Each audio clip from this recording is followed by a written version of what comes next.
그래서 내가 이렇게 죽게 됐지만 나를 죽으면은 어디에 묻어줘라고 이거 약간 유언처럼 지금 얘기를 하고 있는 거죠. 자, 그러면서 얘가 지금 바라는 건 뭐냐면 왕비를 다시 환궁하게 하는 것. 이게 바로 이 사람이 뭔가 말하고자 하는 바인 거죠.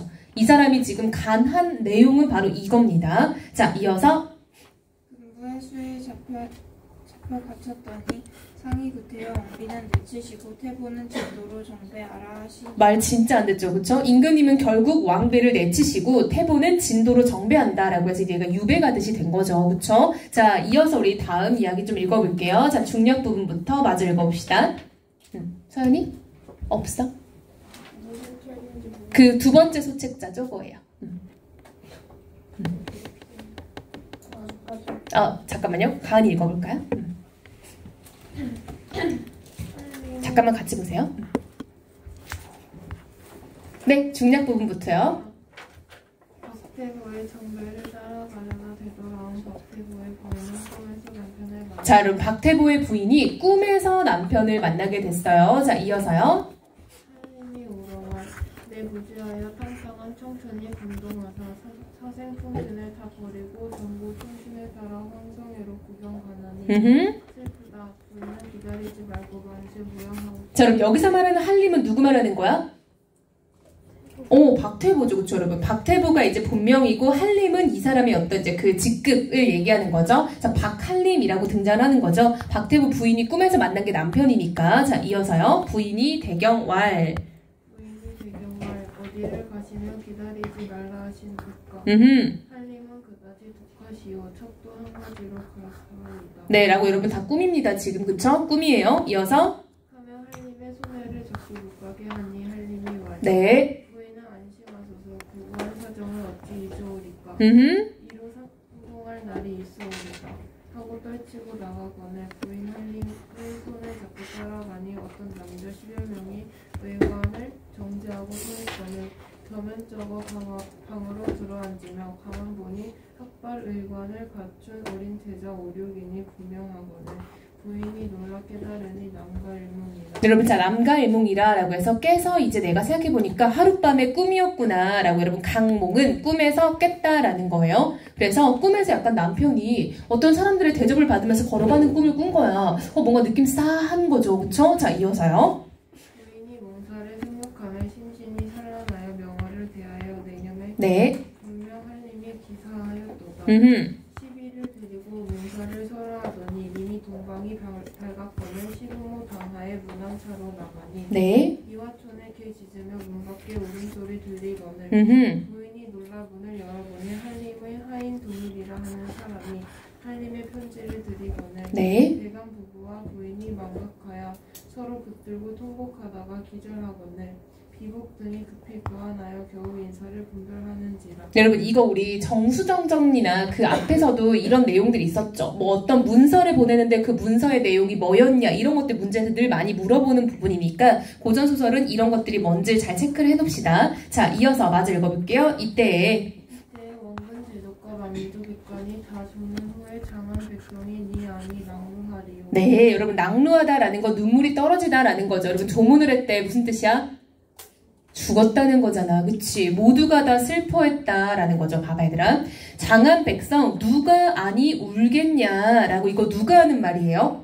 이 부분. 따옴표 있어 없어? 없지. 그럼 이거 누가 하는 말이야? 서술자가 하는 말이죠. 그럼 서술자가 어떤 백성이 안 울겠냐라고 말한다는 거는 그만큼 어떻다? 이 일이 매우 슬프다라고 서술자가 자신의 주관을 밝힌 거죠. 이런 걸 우리가 서술자의 개입, 그 중에서도 뭐라고 부르는지 알아요? 그렇지, 편집자죠? 논평이라고 합니다. 맞아요. 자신의 어떤 감정을 밝히거나 주관적 평가를 하거나 사건에 대해서 이야기하는 걸 우리가 편집자적 논평이라고 하죠. 이걸 누가 안 울겠냐라고 서리법으로 물어본 거예요. 그쵸? 모두가 슬퍼할 거다라는 뜻인 거죠. 됐어? 자, 이어서요. 마찬가지로 또 서리법이죠. 어찌 하늘이 감동하지 않겠냐, 즉 감동하겠다라고 또 얘기하는 거죠. 이어서 읽어볼까요? 그 편지를 떼어보니 하였으되 네. 그 효자 태보는 두어 자문안을 공무 전에 올리나요. 철리 영장을 받아가 박현에 관해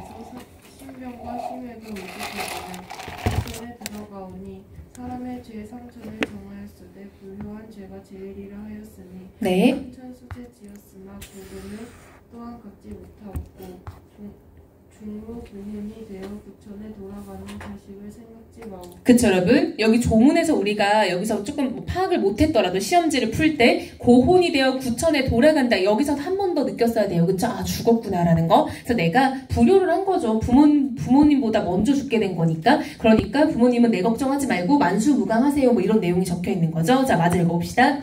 말량 빛을 안보하시다가 만세 후에 부자 지정을 남분 지일이나 바라나. 여러분 이 지가 어조사 지자인 거 알죠? 그래서 우리나라에서 이거 풀이할 때 뭐뭐의 의라고 풀이하면 돼요. 관획조사. 그래서 만분의 1 이런 말인 거예요. 그래서 자주 쓰이는 표현이죠. 이런 것도. 자 이어서 이날 대감이 판선 오복등을 거느리고 즉시 과천으로 행할세. 네. 장한 백성이 다 애연하여 구름 말듯 하다. 그쵸. 구름대가 모이는 것처럼 사람들이 슬퍼하면서 모였대요. 이어서요. 대감과 판서 애통함이 측량. 그쵸. 너무 슬퍼해서 그걸 차마 다 헤아릴 수가 없었다. 이런 말이죠. 이어서 초종래로 극진히 한 후에 체단으로 염습하고 도로 집으로 옮겨와 장사를 지내니 일문이 애통함을 참아 못 불. 그쵸. 이어서 각설. 여러분 장면 전환 됐고요.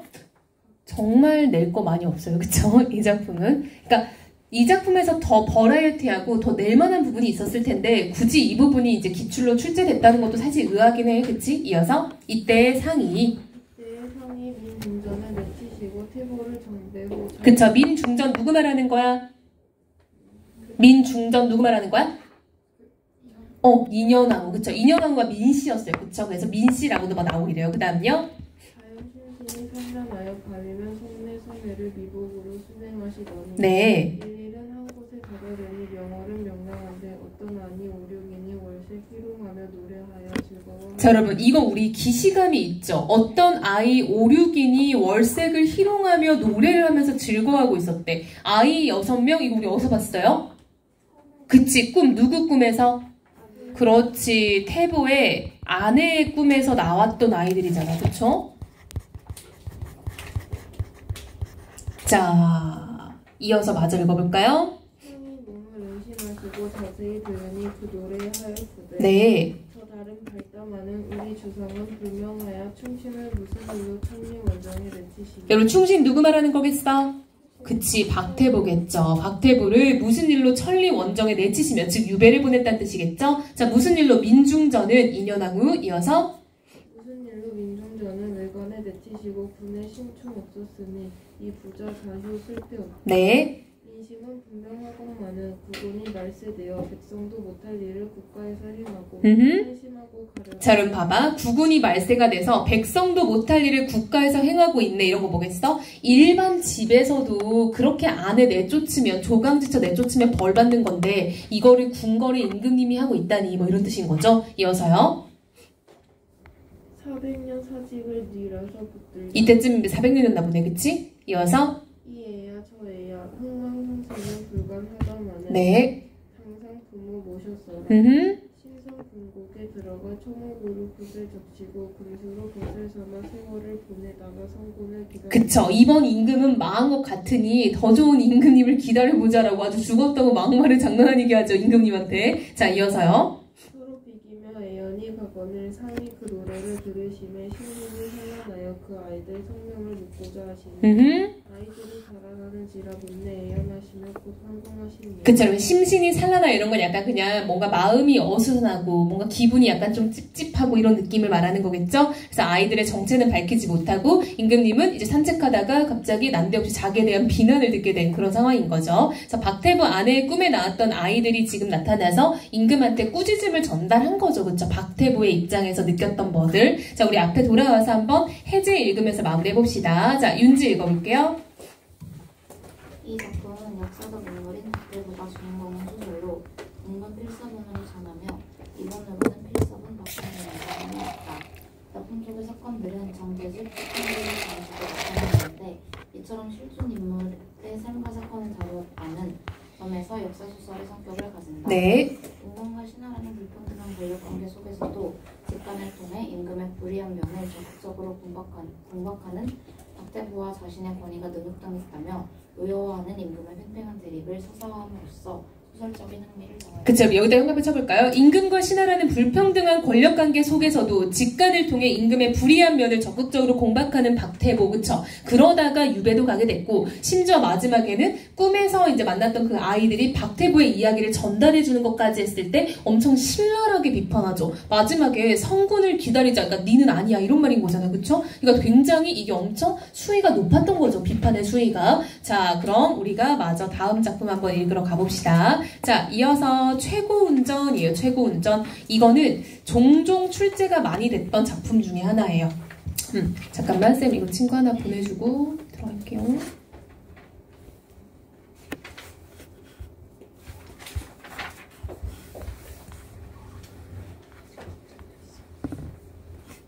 오, 난데없이 다 보낼 뻔했네.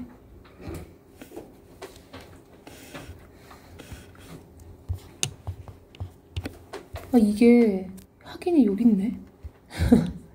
보냈어? 네. 자, 우리 최고운전 한번 가봅시다, 여러분. 자, 여러분 최치원 누군지 알아? 최치원이 누구야? 그치, 신라, 육두품. 그치, 근데 꼭 나와야 되는 키워드 하나 더 있죠. 신라시대, 비운의 육두품 들어봤죠? 우리 한번 정리해볼까? 자, 최치원 동그라미 쳐서 위에다가 한번 우리 조금만 정리해보고 들어갈게요. 자, 신라시대에 비운의 육두품이라고 우리가 거의 가스라이팅 당했지. 처음 한국사를 배우는 순간부터 이 사람은 너무 천재적이야. 그치? 근데 신라시대에 뭐가 있었어? 신분제도가 있었어. 무슨 신분제도?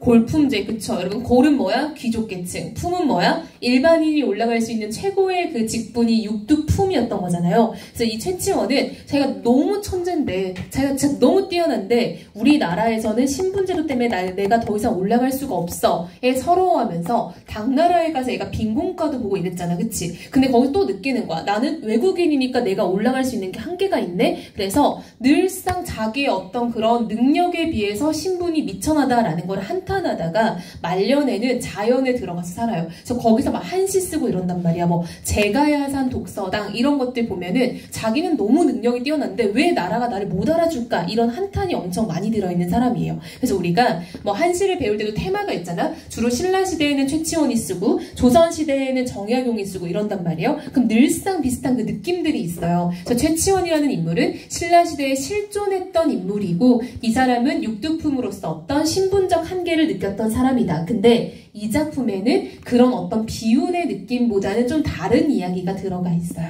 그래서 약간 본인의 어떤 좀 뛰어남을 더 부각하는 그런 느낌적인 느낌이 많이 들어있다라는 거죠. 자, 봅시다. 한번 우리 보기 읽으면서 마저 정리해볼게요. 자, 윤지 좀 더 읽어볼게요. 보기.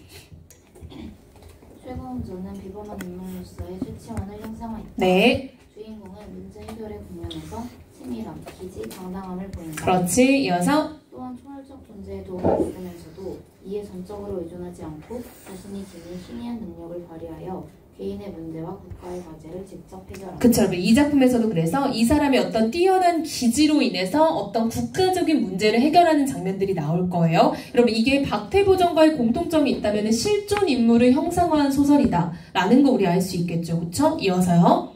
이는 당대 독자들이 원했던 세상 영상을 최치원에 수용하여 작품 속에서 구현한 것. 그쵸. 누가 썼는지 알 수 없지만. 그래서 최치원이 되게 얽혀있는 이야기가 되게 많아. 무덤가에서 귀신하고 연애하는 이야기에서 등장하는 최치원도 있거든. 그래서 그 최치원의 인물이 대체 어떻게 해서 이렇게까지 좀 많이 회자되는지 참 알 수가 없지만 본인이 쓰고 죽었을 수도 있고 누군가가 최치원을 주인공으로 만들었을 수도 있는데 정말 많은 이야기에 등장을 해요. 이것도 마찬가지고. 자, 우리 조금 더 읽어볼게요. 이건 되게 내용이 쉽기 때문에 친구들도 어렵지 않게 읽을 수 있어요. 자, 승상 나업은 마저 읽어볼게요. 승상 나업은 딸 하나가 있었다. 여러분 우리 승상이라는 말 진짜 많이 나오잖아. 고전소설에. 승상이면은 진짜 높은 직분이야. 지금으로 따지면 대통령 바로 옆에 비서실장 이런 느낌이 승상이에요. 되게 높은 등급인 거지 사실상. 자, 이러한 승상에게는 딸이 하나 있었대요. 근데 걔는요 제예라는 거는 재주, 어떤 이 사람의 어떤 재주를 말하는 거야. 기예 이런 것들. 자, 이어서요. 제예가 장대에 빼어났다. 네. 아이는 이 말을 듣고 헌옷으로 갈아입고 거울 고치는 강사라 속여 승상 집 앞에 가서 거울 고치시오 라고 외쳤다. 자, 이 아이는 그 딸을 말하는 게 아니에요. 이 최치원을 말하는 거야. 채치원이 어떤 집 딸내미가 너무 예쁜데 똑똑하다는 소문을 듣고 그래? 하고 얼굴 보러 간 거죠. 그쵸? 거울 사세요 하고 찾아온 거야. 이어서요. 소전은 이 말을 듣고 거울을 꺼내 유모에게 주어 보냈다. 자, 여러분 소전하는 말은 우리 예전 시대에 여자가 자신을 지칭하는 말이었죠. 그래서 이거는 딸을 말하는 거예요. 그 딸내미가 이 말을 듣고 거울을 꺼내서 유모한테 보여주면서 나 거울 바꿀 때 되지 않았어? 뭐 이런 느낌이겠죠? 이어서요. 소전은 유모 뒤를 따라 바깥문 안쪽까지 나가 문틈으로 엿보았다. 네. 장사가 소전의 얼굴을 언뜻 보고 반해 손에 쥐었던 거울을 일부러 떨어뜨려 깨뜨렸다. 그쵸, 여러분. 아이는요, 이제 장사로 표현되고 있죠. 그쵸, 거울 장수. 얘가 소저의 얼굴 보고, 와, 진짜 개 좋네. 뭐 이런 느낌인 거죠. 그쵸? 그래서 일부러 거울을 떨어뜨려서 깨뜨렸다. 여러분, 별표. 그쵸, 이런 거 체크합시다. 일부러예요. 일부러. 그쵸? 계략이죠. 계략. 계략남주. 그쵸? 너네 그, 선지 없고 튀어 알아? 알면 안 되지. 그치? 그리고 시험 얼마 안 나왔잖아. 개 재밌어, 얘들아. 수능 끝나고 봐. 알았지? 진짜 유치할 줄 알았거든? 나 근데 유치한데, 그냥 2000년대 초반에 감성? 그래, 뭐 나쁘지 않아. 하고 딱 틀었는데, 근데 아직 내 풀은 안 봤어. 그 유튜브로 잘라진 것만 봤거든? 재밌더라고. 근데 야, 그 남자 주인공이, 너 나이가 31살이래. 대박이지? 어? 34살. 한 살도 아니고? 몇 년생이야? 맞네. 진짜 34이네. 근데 어떻게 고등학생 역할이 그렇게 전혀 몰랐어. 나는 약간 초면이거든? 나 그 사람 처음 보거든? 근데 이름을 들어보니까 이름은 많이 들어봤더라고. 근데 진짜 어떻게 얼굴이 그럼 김혜유는?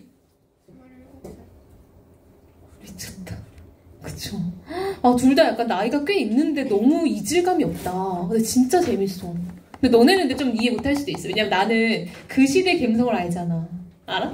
나도 잘 몰라. 농담이고. 2000년대 초반에 그런 느낌들도 되게 많고 노래들도 약간 익숙한 노래가 많이 나오고 이러니까 하더라고. 아니면 시험기 하니까 모든 게 재밌을 수도 있어. 나도 마찬가지야. 그치? 자, 이어서요. 유모가 놀라 화내며 때리자 장사가 울며 말했다. 네. 거울이 이미 깨서 건을 때려 부서뜨세요. 노비로 삼아 거울값을 갚게 해주세요. 계략 장난 아니죠?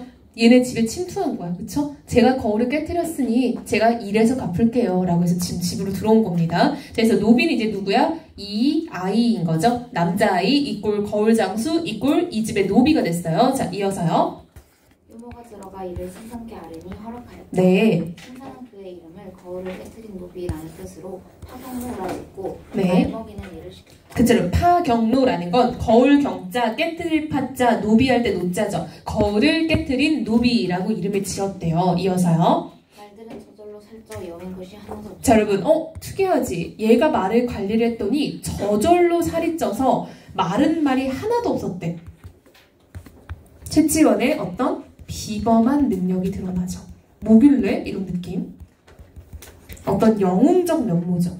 대체 어떻게 기르길래 말들이 다 포동포동해? 뭐 이런 느낌? 자, 하루는 천상의 성관들이 구름처럼 몰려와 알먹일 꼴을 다투어 그에게 주었다. 여러분, 하루는 천상의 선관들, 천상은 뭐야? 하늘나라죠. 선관은 뭐야? 신선들인 거야. 이 사람들이 구름처럼 몰려와서 말 먹일 꼴이라는 거 이제 그 풀을 베어낸 걸 말하는 거예요. 말 먹이를 다투어 그에게 주었대요.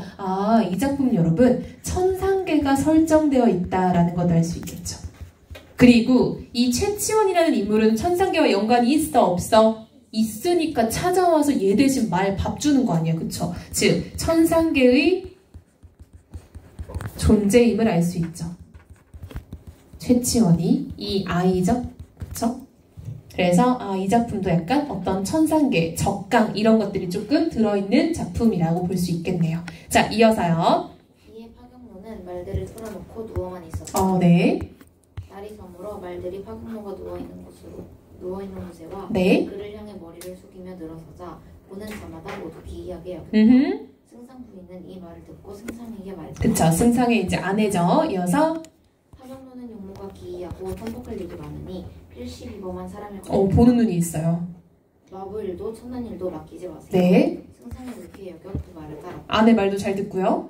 이전에 승상은 동산에 꽃과 나무를 많이 심었는데 파경노에게 이를 기르게 했다. 이제 일이 좀 약간 업그레이드 된 거죠. 그전에는 이제 말 똥 치우고 말 밥 주고 이런 일이었는데 이제는 정원을 가꾸는 사람이 됐어. 그쵸? 이어서 그때부터 동산의 화초가 무성하여 조금도 시들지 않아 왕이 쌍쌍이 날아듣게 들어 목까지의 깃든. 여러분 봉황새라는 거는 되게 좀 신이한 새잖아요. 옛날 시대에. 근데 그런 새들조차 이 정원에 놀러 왔다라는 거죠. 자, 열흘이 지났대요. 파경노는 수저가 동전의 끝을 보고 싶으나 파경노가 부끄러워 오지 못했다는 말을 들었다. 네. 이에 파경노는 승상을 긋고 말했다. 네. 제가 이곳에 온 지 여러 해 지났습니다. 한 번도 노모를 뵙지 못했으니 노모를 뵙고 올 발미를 주십시오. 그쵸. 휴가 주세요라는 거네요. 이어서 승상은 닷새를 저었다. 소저는 파경노가 귀향했다는 소식을 듣고 동산에 들어와 꽃을 보고 꽃이 난간 앞에서 왔는데 소리는 들리지 않네 라고 시를 지었다. 네. 파경노는 꽃 사이에 숨어있다가 새가 숲 아래서 오는데 눈물 보기 어렵네 라고 시로 화답했다. 소저가 부끄러워 얼굴을 붉히며 돌아갔다. 그쵸 여러분, 지금 고향에 갔다 온다라는 건 뭐야? 거짓말이죠? 계략입니다. 여주 만나려고. 어때? 너네는 만약 이런 식으로 남자가 이렇게 노력해가지고 상황을 만들어서 나를 만나려고 했어. 그럼 그걸 다 알게 됐을 때 뭐야? 졸라 음침해. 야 아니면 헐 감동이야? 친구 뭐라 했냐면요. 고급 스킬 썼어요. 이게 다래요. 그쵸? 어때? 나는 음침하다 생각한다. 난 기분 나쁠 것 같다. 나는 감동일 것 같다. 사람에 따라? 근데 이미 사귀고 있는 사이야. 그럼 이미 마음이 드니까 만난 거 아니야? 그럼 감동? 막 우리 아빠한테 거짓말하고 막 저 엄마 좀 보고 올게요 했는데 막 그 풋밭에 숨하고 나 올 때까지 기다리고 있었던 거 아니야? 그치? 그쵸? 뭔가 좀 소름 끼치잖아? 자, 증략 부분 줄거리 읽어볼게요. 책 읽어봅시다.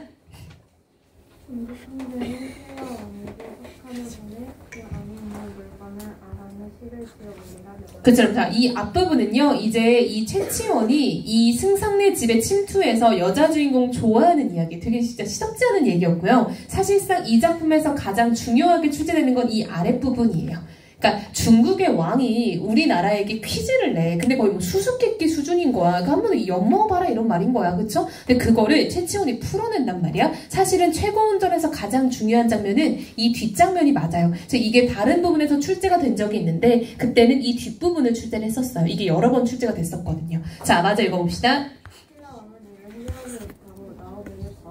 네, 여러분 왕도 참 무능하죠. 이거 못해가지고 자기 비서실장한테 야 이거 좀 풀어봐라 이렇게 한 거야. 그쵸? 자, 나업은 여러분 물었대요. 왜요? 이걸 대체 어떻게 푸노? 이런 거죠. 이어서요. 네. 자, 그게 진짜 음침한 것 같아. 그쵸? 뭐라 하는지 알아? 막 내가 좋아하는 여자의 아빠 막 엉엉 울고 있는데 웃어. 왜? 드디어 내 때가 왔노. 뭐 이런 거잖아. 그치? 자, 이어서요. 그쵸? 얘도 울고 있어. 아빠가 우니까 딸내미도 슬프겠죠? 이어서. 상상해봐 얘들아. 여기 딱 거울이 들어있어. 거울 선반도 얘가 꽃 들고 서 있어. 진짜 웃기다니까 얘가. 이어서요. 네. 여러분 이 시치미를 떼다 이런 걸 관용적 표현이라고 해요. 혹시 모르니까 갑자기 생각났어. 또 소녀가 무슨 또라이 짓 할지 모르잖아. 그쵸? 관용적 표현이에요. 뭔가 속담이나 옛날부터 이렇게 굳어져 있는 말. 이 시치미가 옛날에 여러분 막 그 꿩 사냥할 때 붙어있던 어떤 이런 게 꼬리표 같은 거야. 근데 그 꼬리표를 떼놓고 이거 내 건데 뭐 이런 여기서 이렇게 유래한 말인 거예요. 시치미 떼다는 모른 척하다. 그런 거죠. 자, 이어서요. 네. 네.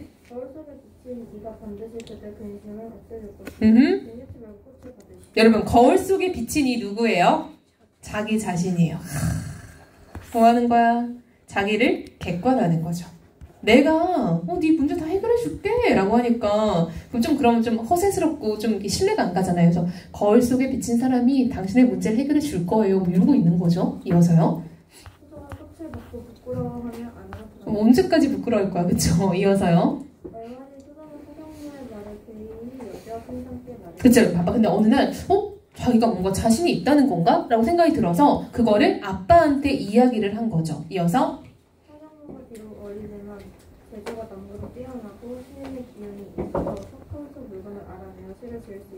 그쵸. 걔가 풀 수 있을 것 같아 아빠 라고 얘기를 한 거예요. 이어서 네.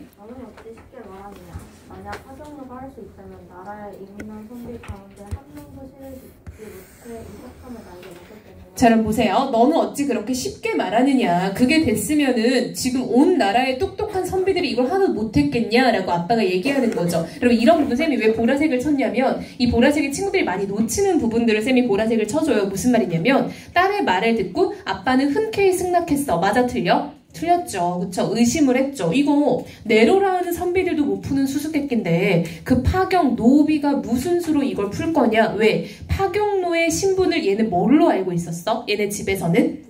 노비 전에는? 거울 장수잖아. 그치? 기껏해야 거울 파는 앤데 걔가 뭘 할 수 있겠니? 이런 말이겠죠? 이어서요. 네.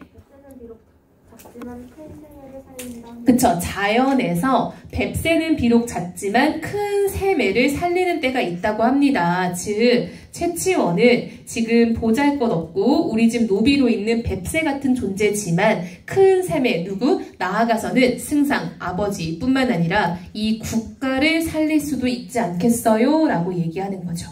이어서요. 그가 비록 노동하나 큰 결절을 지내고 있는지 어찌 알겠습니까?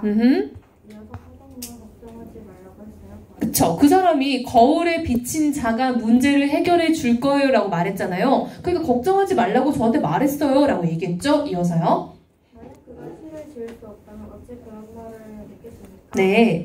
공컨대 그를 불러 시험서나 시를 짓게 하고 신랑이 파경노를 불러 그들을 인해 말했다. 네. 만약 이 석함 속의 물건을 알아내 시를 짓는다면 후한성을 줄 것이며 마땅히 이 뜻을 이해해 주겠다. 네. 그쵸. 거절한 이유인데 느낌 오죠? 원하는 게 있으니까 거절한 거 같죠? 그쵸? 이어서요. 비록 후한성을 준다는데 제가 어찌 시를 짓겠습니까? 네. 후자가 이 말을 듣고 송장에게 말했다. 삶은 고 죽기 싫은 것이 인지상정입니다. 네, 인지상정이면 사람 사이에 있는 당연한 일 이런 말인 거죠. 즉 이거 짓는다고 했다가 죽게 될 수도 있는데 걔 입장에서는 안 짓고 싶지 않을까요? 아빠? 라고 딸내미가 말하는 거죠. 이어서 옛날에 어떤 이가 사형을 당하게 되었을 때 그에게 네가 만약 시를 짓는다면 내 마땅히 사형을 주겠다. 그 사람은 무식한 이였으나 그 명을 따랐습니다. 하물며 파경노는 문학에 넉넉해 시를 지을 수 있지만 거짓으로 못하는 채 하고 있습니다. 네, 왜냐면 얘는 예전에 꽃밭에서 자기가 시 한 편 딱 이어 읽었더니 걔가 바로 답갈했던 기억이 있잖아요. 그래서 얘 입장에서는 그냥 노비가 아니다라고 느끼고 있는 거죠. 이어서요. 지금 아버님께서 그를 겁박하시니 어찌 삶을 좋아하고 죽음을 싫어하는 마음이 없어서 그렇지 않겠습니까? 즉 얘를 무섭게 대하지 말고 잘 구슬려봐요 라고 얘기를 한 거죠. 그쵸? 또 채천이 재미있게 안 해주니까 애들 또 돌리려고 해. 그치? 조심해봐. 그쵸? 자, 그럼 여러분 우리 앞에 해제 한번 읽고 넘어가 볼까요? 자, 해제 마무리해봅시다. 마저 읽을게요.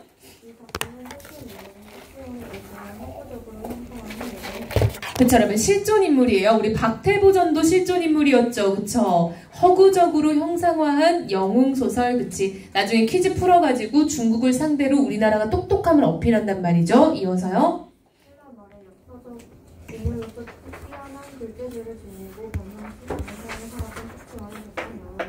여러분 적강이라는 강이 이 하강할 때 강이에요. 내려온다라는 거거든요. 즉 천상계에서 지상계로 내려오는 것을 얘기하는 거예요. 적강이라는 거는. 자, 이어서요.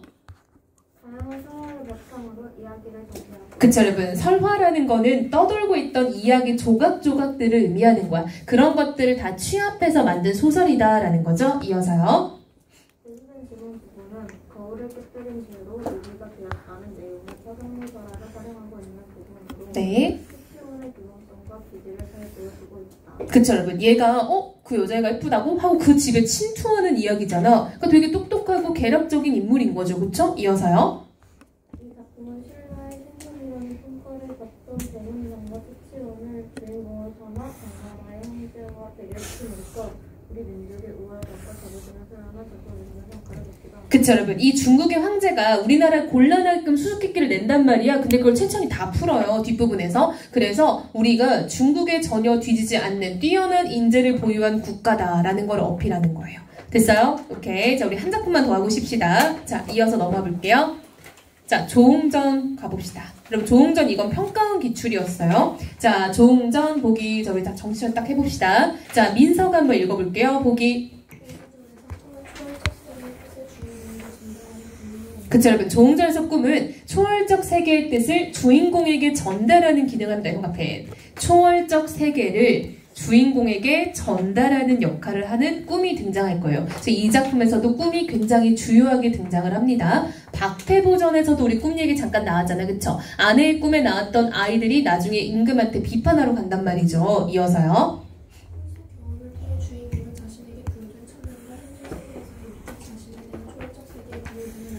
그쵸, 여러분. 자신에게 부여된 천명, 즉 하늘의 어떤 명. 그 다음 두 번째, 현실 세계에 이런 위기가 있겠구나. 세 번째, 이 초월적 세계가 비호한다라는 거는 보호해준다라는 말이에요. 그래서 이 세 가지를 알게 된대요. 자, 1번, 그 다음 2번, 3번. 이렇게 넘버링 해볼까요? 천명, 그 다음 위기, 그 다음 나를 지켜주고 있었구나. 이 세 가지를 깨닫게 된대요. 자, 이어서요.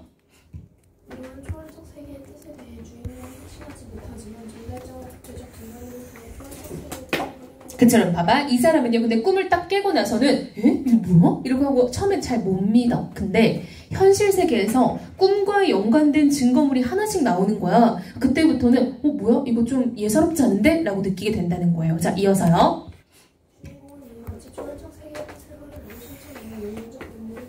그쵸. 초월적 세계의 뜻을 확인하고 그걸 또 실천하면서 영웅이 되는 이야기라는 거죠. 여러분 조홍전도 굉장히 출제가 많이 되는 작품이에요. 엄청 여러 번 출제가 많이 됐었는데 가장 최근에 나왔던 평가원 기출이 지금 기출의 미래에 있었던 거예요. 자, 우리 마저 한번 읽어봅시다. 여러분 집중합시다. 이건 쌤이 봤을 때 나올 가능성이 높은 작품이에요. 지금 이 시험 범위 내에서도. 자, 앞부분 줄거리 한번 읽어볼게요. 민서.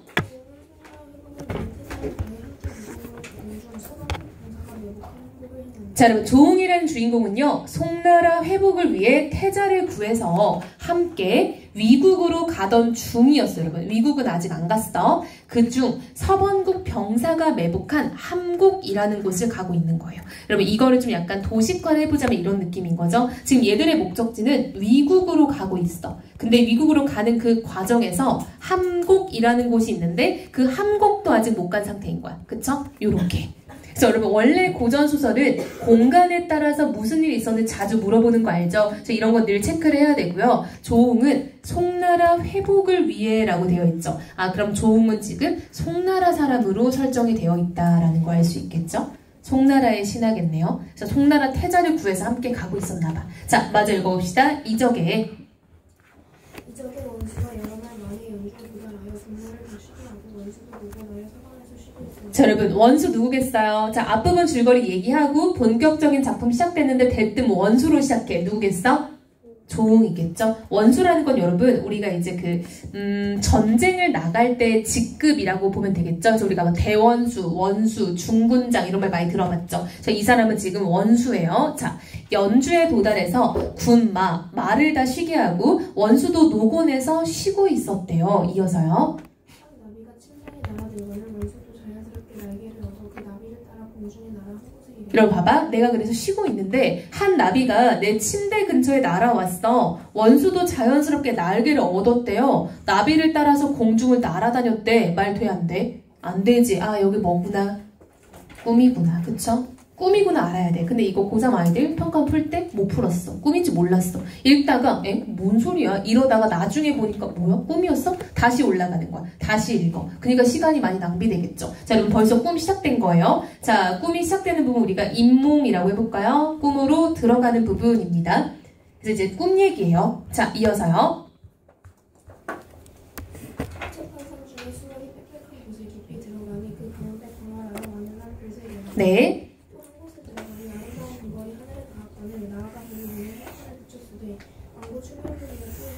자, 여러분 이 부분은요 지금 꿈속 세계의 어떤 그 공간에 대한 묘사를 하고 있죠. 그쵸? 자, 이 부분은 꿈속 어떤 세상에 대한 묘사가 지금 이어졌어요. 별세계 같았고 뭐야 이거 꿈이야 생시야 뭐 이런 느낌이 들었나 봐요. 그쵸? 근데 갔더니 만고 충렬문이라고 적혀 있었대요. 여러분 만고라는 말은 아주 오랜 시간이란 뜻이잖아요. 오랜 시간 동안에 충렬, 충 뭐겠어? 충 뭐야? 성, 그쵸?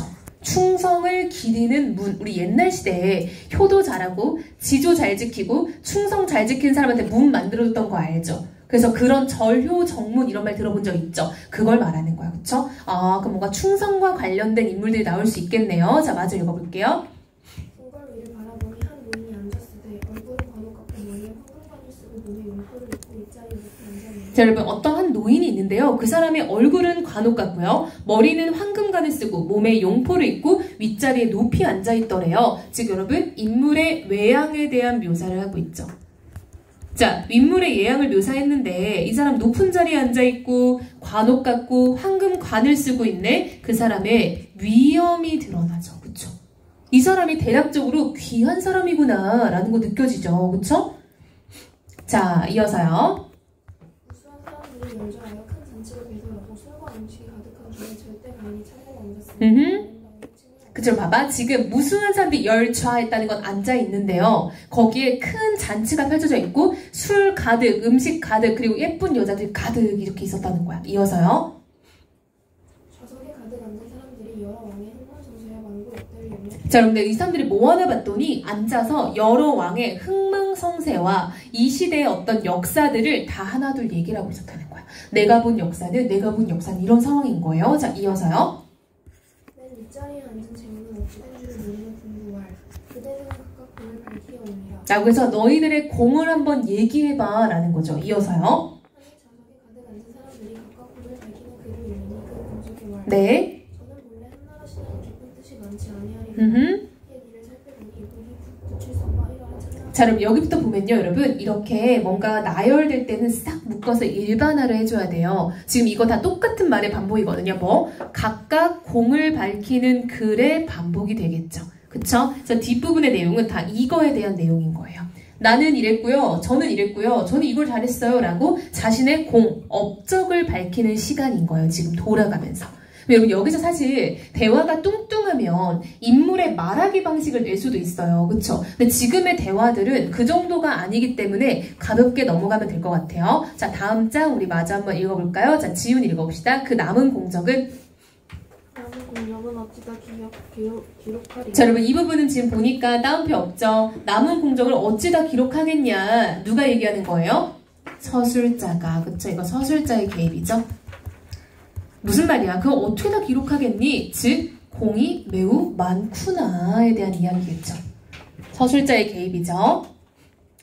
자중에 여러 사람들이 각각 소회를 다. 여러분 소회라는 거는 감정을 밝히는 걸 소회라고 하죠. 이어서 폭력에 동참하며 칼을 빼대고 매우 성을 내고 어떤 자는 땅에 섰고 어떤 자는 깡충깡충 뛰며 어떤 자는 노래하고 어떤 자는 춤추기도 하며. 자, 여러분 보세요. 다양한 인물들의 어떤 행동 양상을 묘사하고 있죠. 자, 다양한 인물들의 어떤 행동, 외양을 묘사하고 있죠. 누구는 웃고 누구는 깡충깡충 뛰고 누구는 막 춤추고 이러고 있는 거야. 그래서 그 어떤 공간의 분위기가 드러나죠, 여러분. 그러니까 지금 뭔가 약간 좀 슬프고 이런 분위기는 아닌 것 같아. 그쵸? 누군가 춤추고 이러는 거 보면은. 이러한 좋은 장면을 세밀히 구경하고. 그죠? 누가 구경하고 있는 거예요? 누가 구경하고 있어?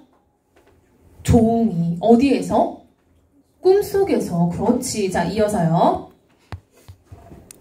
한 사람이 자중에 나와 앉으며 말하되 네. 우리 각각 소에는 옛일이라 하나여도 미치지 못하려니와 알지 못하겠노라. 네. 대송이 역적에 망하니 이나여 멸성이 배우면 언제 회복되오리까. 잘 봐봐. 그럼 무슨 얘기를 하냐면 여기서 중요합니다. 이 사람이요. 우리들 얘기는 다 옛날 얘기니까 무의미하고 그럼 우리가 이제 본격적인 얘기를 한번 해볼까라는 거야. 무슨 얘기인가 봤더니 송나라가 역적에 망해서 멸송이 되면 언제 회복되겠습니까? 라고 얘기를 시작한 거야. 그리고 우리 보기에 무슨 말 있었어? 자, 보기 보세요. 자, 사신에게 부여된 천명, 그리고 현실 세계에서의 위기, 자신에 대한 초월적 세계의 비호라고 했죠. 이 부분이 바로 현실 세계에서의 어떤 위기에 대한 이야기겠죠. 이 사람이 조응이 송나라 사람이잖아. 근데 송나라가 역적에 망하면 이렇게 되어 있잖아. 그쵸? 즉 이거는 어떤 송의 역사에 대한 예고라고 할 수 있겠죠. 송의 역사에 대한 예고가 지금 꿈속에서 펼쳐지고 있어요. 이번 역적에게 송나라가 망할 텐데 그렇게 망하면 언제쯤이나 회복 다시 되겠냐라고 누가 얘기를 시작한 거예요. 자, 이어서요. 한 한 사람이 송나라의 복은 아직 길고 멀었는지라 어찌 회복이 없사오니까. 자, 어떤 사람이 아이 송나라 그걸로 안 망해. 아직 좀 더 갈 거야 라고 얘기하는 거죠. 또 한 사람이 그대 등은 알지 못하는도라. 네. 하늘이 송나라 왕실을 회복하고자 조홍을 명하였더니 불쌍하도다 조홍. 자, 여러분 여기 또 중요한 부분 나왔죠. 하늘이 송나라 왕실을 회복하고자 조홍을 명하였대요. 이게 바로 뭐야? 조홍이 자신에게 부여된 천명을 느끼는 부분인 거죠. 자신에게 부여된 천명을 여기서 확인하는 거죠. 꿈에서 봤더니 이 송나라가 망할 위험이 있으니 조홍에게 구하라 하였다라고 어떤 천명이 있었다는 거야. 자, 근데 뭐라고 해? 불쌍하다 조홍이요 라고 얘기하죠. 이어서요. 일시가 극난하여 명일미명에 서번적이 감기에 걸려들어 죽을 듯하니 불쌍하다. 자, 그럼 봐봐. 근데 불쌍하대. 왜? 얘 감기에 걸려들어 죽을 것 같다라는 거야. 즉 이거 뭐겠어 여러분? 현실 세계에서의 위기인 거죠. 조홍이 겪게 될 현실 세계에서의 위기에 해당하는 거죠. 얘 좀 있으면은 계략에 걸려들어서 죽을 텐데 쯧쯧쯧쯧 꿈에서 이러는 거야. 그쵸? 자, 이어서요. 조홍의 일도 우리와 같은. 그쵸, 우리는 뭐야? 우리 다 충성을 지키다가 죽어서 꿈속 나라에 만난 사람들인 거잖아요. 그쵸? 이어서요. 정해진 나이를 못 마치고 정쟁에 패한 혼이 듯하니 불쌍하고 기련하다. 그쵸, 여러분. 얘는요, 자기의 어떤 명도 못 채우고 죽게 될 것 같은데 참 안 됐네 라고 얘기를 하는 거죠. 이러할째 이어서 이러할째 문 지키는 군사 급히 고하기를 송나라 문제 들어오시나이다. 네. 하니 여러 사람이 일시 뜰로 내려와 영접하여 상장한 후에 여러 사람이 아뢰기를 오늘날 만날 약속을 정하옵고 어찌 늦게 도착하시나. 여러분 누가 지금 지각했어요? 누가 지각했어? 그치, 송나라 문제가 지금 지각을 했어요. 그쵸? 이것도 문제 나왔었어요. 평가원에서. 왜 지각했는지 이유 이런 거 물어봤단 말이야. 내용일치에서. 그쵸? 자, 이어서요. 문제와 송나라 왕실을 회복할 신하는 조홍이 오다가 한 곳을 보니 불측가서 보니 조홍을 잡으려고 이리저리 하였거늘 행여 돌아올까 하여 쉬운 일수를 통치 못하여 죽을 듯하며 도사를 찾아가 구하라 하고 부탁하고 오노라. 자, 여러분 송나라 왕실을 회복할 신하는 조홍이다 라고 지금 또다시 한번 듣게 된 거죠. 지금 자신에게 부여된 천명을 다시 한번 확인했어요. 아, 송나라 문제까지도 송나라를 구할 수 있는 사람은 조홍이야 라고 얘기했어. 근데 오다가 한 곳을 보니까 서번이 조홍을 잡으려고 간계를 쳐놓은 걸 보고 내가 진짜로 조홍이 죽을까봐 걱정돼서 누구를 만나고 왔다? 도사를 만나고 왔대요. 그래서 내가 늦은 이유는 누구 때문이다? 조홍을 구하려고 도사를 만났기 때문이다 라고 되어 있는 거예요. 됐어? 이것도 내용일체 나왔어. 뭐라고 나왔냐면 도사를 만난 거잖아. 근데 오는 길에 송나라 문제가 조홍을 만나느라 늦었다. 틀렸죠? 근데 애들 많이 틀린다고 그런 것들을. 자, 이어서요. 하시니 좌중이 외치면 우리는 분명 조홍이 죽었느니라 하고 불쌍한 공문을 하였더니 대원이 막히지 아니하였사오니 천수를 어찌하오리까. 자, 봐봐. 우리는 조홍이 죽을까봐 슬퍼하고 있었는데 네 말을 듣고 나니까 조홍이 안 죽을 것 같아. 너무 기분 좋아 라고 했더니 원수가 깨달았더니 이게 뭐야? 꿈이었대. 또 나왔죠. 남가일몽이라고. 자, 여러분 이 부분이 뭡니까? 이 부분이 꿈에서 깨어나는 강몽 부분이죠. 그러니까 이거를 풀었던 당대의 고3 친구들은 여기까지 읽고 뭐야? 꿈이야? 다시 올라가는 거야. 파악을 못했거든. 뭔 말이야? 이렇게 읽었으니까. 자, 여기까지가 꿈입니다. 꿈속에서 뭘 알았어? 세 가지 알았다 했죠. 첫 번째는 뭐야? 자신에게 부여된 천명. 두 번째는 현실 세계에서의 위기. 세 번째는 나를 비호해주는 세력이 있다라는 거죠. 누구겠어? 문제죠. 그쵸? 문제가 뭐였어? 나 조홍이 죽을까봐 걱정돼서 도사를 찾아가서 구해라 라고 부탁하고 왔어. 바로 이 부분이 뭡니까? 어떤 천상계의 비호를 받고 있다라는 걸 알 수 있겠죠. 조홍에 대한 비호라고 해볼까요? 그래서 꿈에서 뭐야? 얼떨떨한 거야. 나 곧 죽을 것 같다 라고 했는데 누군가 나를 구해줄 거래. 이 정도의 내용인 거죠. 자, 중략 이유 좀 더 읽어봅시다. 원수 원수 꿈속의 일을 생각하니 저절로 마음이 비창하여 슬픔을 머금고 종일 흥분할 동안에 여러분 봐봐. 원수는 꿈속의 일을 생각하니 저절로 마음이 비창하고 슬픔을 머금었대요. 즉 슬펐다는 거야. 깨고 나니까 찜찜하고 아 내가 정말 죽을 수도 있나? 뭐 이런 생각을 했다는 거죠. 그쵸? 지금 이것도 여러분 문제 나왔어. 뭐라 나왔냐면 복이랑 엮어서 얘가 꿈속의 일을 믿지 않았기 때문에 슬펐던 거다라고 나와 있는 거야. 맞아 틀려? 꿈속의 일을 믿어야지 슬퍼? 안 믿어야 슬퍼? 믿어야 슬픈 거지. 근데 이것도 많이 틀렸다고. 그쵸? 그러니까 내용 파악이 전혀 안 된 거야. 앞부분이. 즉 얘가 꿈을 꿰고 나서 뭔가 약간 좀 기분이 찜찜했던 거죠. 그래서 얘는 꿈의 내용을 신경 썼기 때문에 슬픈 거예요. 그냥 개꿈 이게 아니라 아 진짜 나 이러다 죽는 거 아니야? 막 이런 생각이 들었던 거죠. 그래서 꿈의 내용을 나름 신경을 쓰고 있어. 어느 정도는 신경 쓰는데 완전 믿는 건 아니야. 왜? 보기에서 나왔잖아. 보기에서 처음에는 확신하지 못하지만 이라고 나오죠. 그래서 이때까지만 해도 완벽하게 믿은 건 아니야. 근데 아 찜찜하다. 그러다 보면은 증거물이 나와요. 자 이어서요. 이날 한국의 국가라니 해는 서쪽 산 위로 떨어지고 다른 동쪽 고개 위로 떠올랐는데 네, 여러분 이제 함곡에 드디어 도착했어요. 여러분 여기서도 나올 수 있는 문제 뭐 있겠어? 공간마다 무슨 일이 있었는지 물어볼 수 있겠죠? 자 이어서요. 무심한 잔나비는 달빛 아래에서 슬피 울고 그윽한 불경성은 불여기를 일삼아 자 여러분 보니까요. 무심한 잔나비가 뭔지 알아요? 가수왕이고 잔나비 뭐야? 원숭이. 그렇지. 여러분 원숭이가 슬피 운대요. 가능 불가능? 그쵸? 왜? 운다는 뭐라고 했어 쌤이? 자 우리 이건 늘 기억해야 돼. 자 운다 하면은 엉엉인 거야. 엉엉. 자 1번 청각적 신상이에요. 그쵸? 엉엉이니까 두 번째 감정 표현이에요.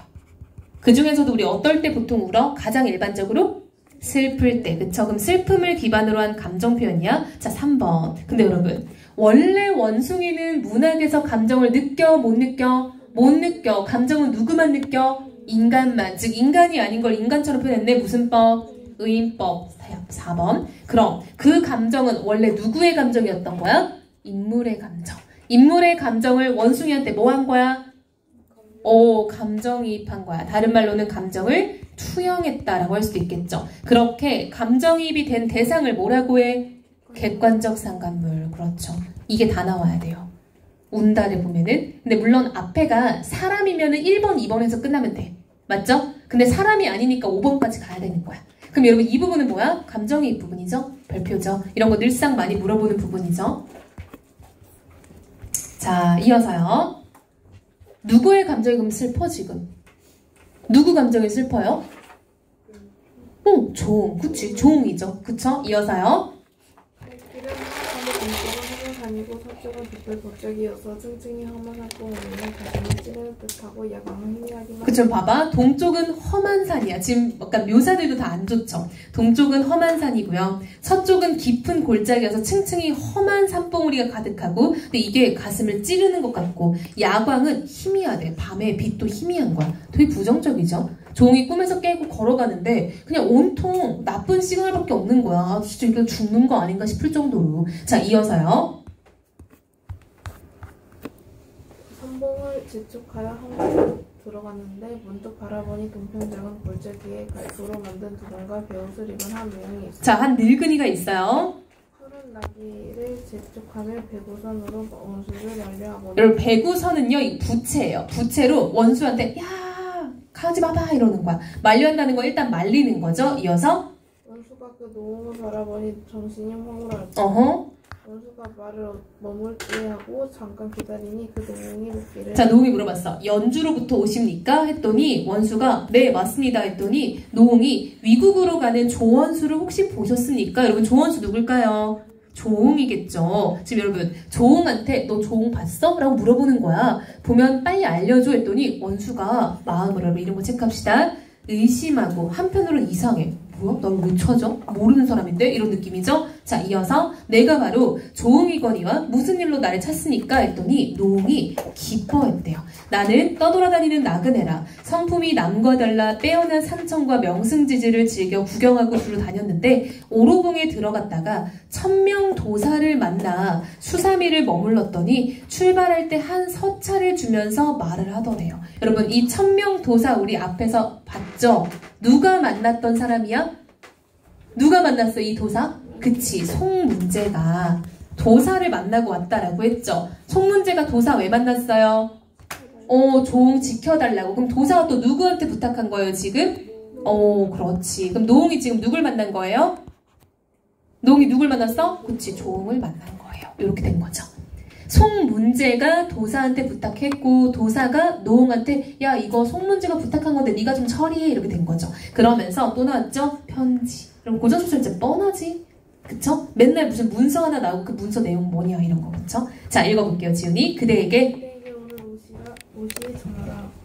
가여 나귀를 가지고라 진시에 도착하려고 했으나 피곤한 나귀 탓으로 시간을 넘겨버렸기에 행여 만날까 염려하였더니 그곳을 만나니 어찌 즐겁지 아니하겠습니까? 그쵸. 나도 그래서 때 맞춰서 나타나려고 했는데 우리 당나귀가 너무 약간 지체돼가지고 내가 못 만날까 걱정했는데 너를 만나니까 너무 좋아. 즉 안도감을 느낀 거죠. 자기도 지금 심부름 온 건데 이 사람 못 만날까봐 걱정했는데 다행히 만났대요. 자 이어서요.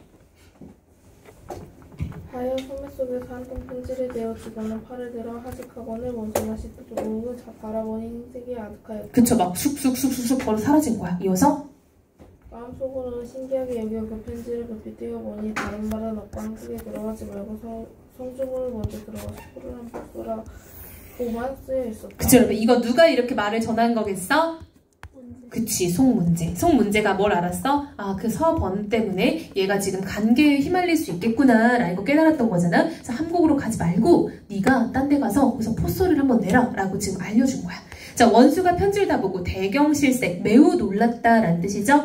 좌장군 위홍창을 불러서 이제 자기 밑에 있는 어떤 부하겠죠. 장조를 함곡에 들어가지 못하게 해라 했더니 홍창이 이미 들어갔는데요? 라고 하는 거야. 그리고 선봉은 먼저 선자잖아. 먼저 떠난 그 군대 부대가 거기 이미 들어갔는데요? 라는 상황인 거죠. 자, 하거늘 원수가 크게 놀라며 왈 너는 급히 들어가 선봉을 데려와라. 데려올 때 조금 더 어수선하게 하지 말고 그곳에서 진을 치고 있는 것처럼 하면서 한둘씩 숨어 나오되 빨리 데리고 나와라 라고 해서 여러분 지금 이 조홍은 꿈을 믿는 거야 안 믿는 거야? 믿는 거죠. 조홍은 꿈을 신뢰하게 됐어. 왜? 그치, 노홍을 만났으니까. 그쵸. 그럼 이 노홍이 주는 서찰, 노홍 이런 존재가 하나의 증거물로 작용하는 거죠. 우리 보기에서도 처음에는 미심쩍지만 나중에 현실 세계에서 증거물을 만나서 이걸 믿게 된다라고 되어 있었잖아. 그쵸? 자, 이어서요. 너는 급히 들어가 선봉을 데려오라. 데려올 때 조금 더 어수선하게 하지 말고 그곳에 진을 치고 있는 것처럼 하면서 한둘씩 숨어 나오되 빨리 데리고 나오라. 네. 홍창이 원수의 명을 듣고는 급히 한국에 들어가서 전하니 선봉이 군사를 몰래 돌아왔다.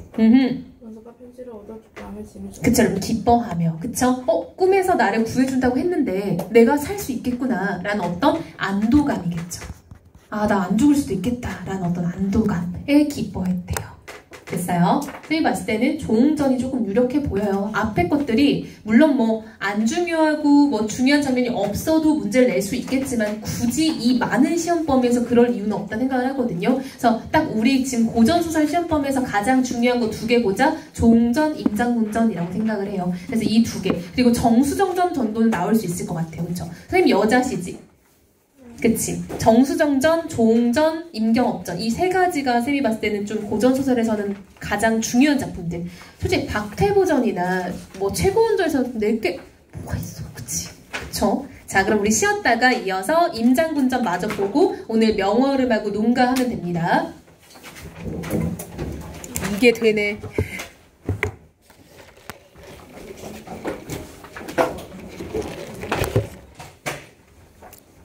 오늘 밖에 27, 28도래. 미쳤지? 그 정도면 진짜 여름이야. 이 사람 입장에서는 이제 장군으로서 백성들에게 되게 총애를 받는 그런 장군이에요. 근데 그 당시에 이제 우리가 병자호란에서 참패를 했잖아요. 그쵸? 삼전도의 굴욕이라는, 뭔지 알지? 막 인조가 청나라한테 죄송합니다, 죄송합니다, 죄송합니다. 절을 3번 했더니 이마에서 피가 주룩 났다는 그 엄청난 굴욕적 사건이잖아요. 이 삼전도의 굴욕을 겪은 백성들이 너무 허무했던 거야. 왜냐면 자기들은 임금님이 대단하다고 하고 막 이름도 따로 쓰고 막 물건도 겹치면 안 된다고 해가지고 막 물건 이름도 다 따로 부르면서 임금님이 정말 대단한 존재인 것처럼 살아왔는데 우리 임금님이 다른 사람 다른 나라 왕한테 죄송합니다 머리를 조아리는 장면을 보고 충격을 받은 거죠. 그리고 그 당시에 이제 우리 태자나 어떤 이런 대군들도 다 끌려갔잖아 청나라로. 그런 과정에서 백성들이 되게 뭔가 무력감을 느꼈던 거야. 그래서 이러한 백성들의 무력감이나 허무함을 조금 달래주려는 작품들이 많이 창작이 됐어요. 그 중에 하나가 박씨부인전. 들어봤어요? 박씨부인전 들어봤죠? 한 번쯤은. 박씨부인전, 임경업전 이런 작품들이 등장을 했던 거예요. 이건 뭐냐면 실존 인물 혹은 가상의 인물. 박씨부인전은 가상의 인물이거든요. 여자 영웅이니까. 그리고 임경업전은 실존 인물을 배경으로 하고 있는 건 맞죠. 그래서 이런 사람들을 내세워서 실제로는 우리가 졌지만 소설 속에서나마 승리해서 우리가 참 대단한 나라다라는 어떤 백성들을 위로해주고자 나왔던 작품들이 좀 있었다라는 거야. 근데 이 작품은 또 특이한 게 뭐냐면 이 병자호란에서 패배를 했잖아. 근데 그 패배의 이유가 꼭 우리나라가 약해서뿐만은 아니라 당시에 우리의 지배계층이 되게 무능했다 라는 것을 비판하는 내용도 많이 들어있어요. 그래서 대표적으로 김자점이라는 악인이 등장을 해요. 그래서 이런 김자점 같은 사람들이 바로 지배계층을 대표하는 사람이고 이 지배계층이 무능했기 때문에 백성들이 힘들었던 거다라는 비판의 목소리도 많이 들어가 있다라고 볼 수 있어요. 됐나요? 이러한 배경에서 창작된 작품이에요. 임장군전은. 근데 여러분 이 작품이 왜 그렇게까지 출제가 많이 되냐. 이거 거의 한 4번 정도 나왔거든요. 모의고사에. 왜 그렇게 많이 되냐면 얘도 비극적 결말인 거예요.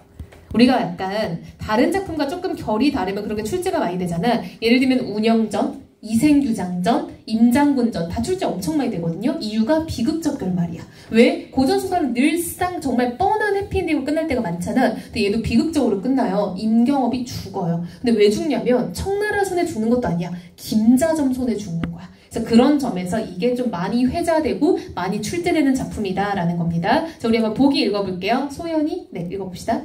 임장군전을 읽은 당시 독자층은 세계 여백과 말미에 특정 대목에 대한 자신의 생각을 적은 다양한 필사를 남겼다. 여러분 이게 좀 특이했던 보기죠. 이런 것들이 이 시대에 좀 처음 시도됐던 보기인 거야. 이게 한 17년 막 이때쯤의 기출이거든요. 수능이에요. 근데 이때 이렇게 작품에 대한 해설을 남기기보다는 그 당시에 어떤 그 백성들이 이걸 읽고 댓글을 달았다면 이런 가정에서 출발하는 보기인 거야. 그래서 이 기억의 입장에서 작품을 이렇게 해석할 수 있다. 니은의 입장에선 작품이 이렇게 해석이 된다. 이런 식으로 나왔기 때문에 애들 되게 많이 어려워했던 보기 중에 하나예요. 사실상. 자, 읽어볼게요.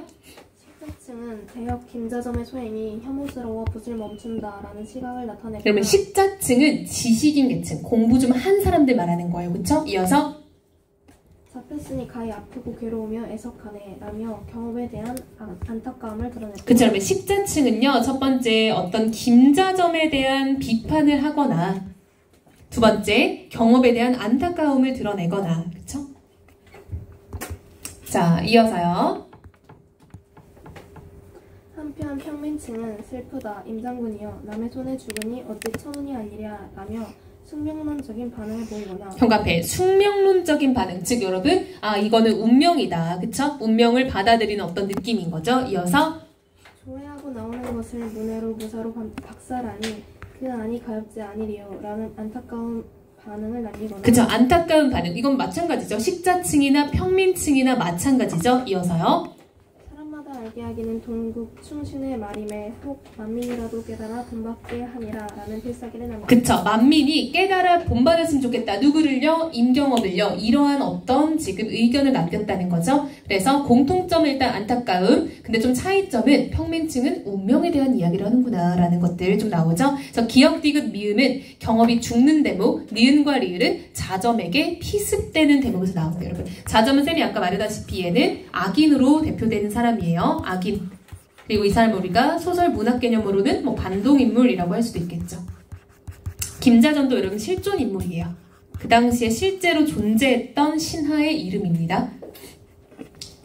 자, 됐어요. 자, 우리 그럼 마저 좀 더 읽어볼게요. 소연이. 자점이 신복을 보내 거짓 주서를 전하고 옥에 가더니 경업이 옥에 갇혀 생각하되 세자와 대군이 어찌 내 이를 모르고 굳이 아니시는고 네. 하며 주야 번민하여 목이 말라 물을 찾는데 목졸이 자점의 부촉을 들은 고로 물도 주지 아니하여 경업이 더욱 한하더니 네. 전옥관원은 강직한지라 경업의 애매함을 불쌍히 여겨 경업더러 왈 네. 장군을 역적으로 잡음이 다 자점의 흉계니 잘 주선하여 누명을 벗으라. 자, 여러분 보세요. 지금 경업이 감옥에 gat혔어요. 근데 김자점이 꾀를 쓴 거죠. 거기 사람들 다 포위해가지고 저 새끼한테 물도 주지 마 라고 얘기를 한 거예요. 근데 전옥관원이라는 어떤 신한 아니고 그 감옥에 있는 한 사람은 교도관 느낌인 거죠. 강직한 사람이야. 성격의 직접제시죠.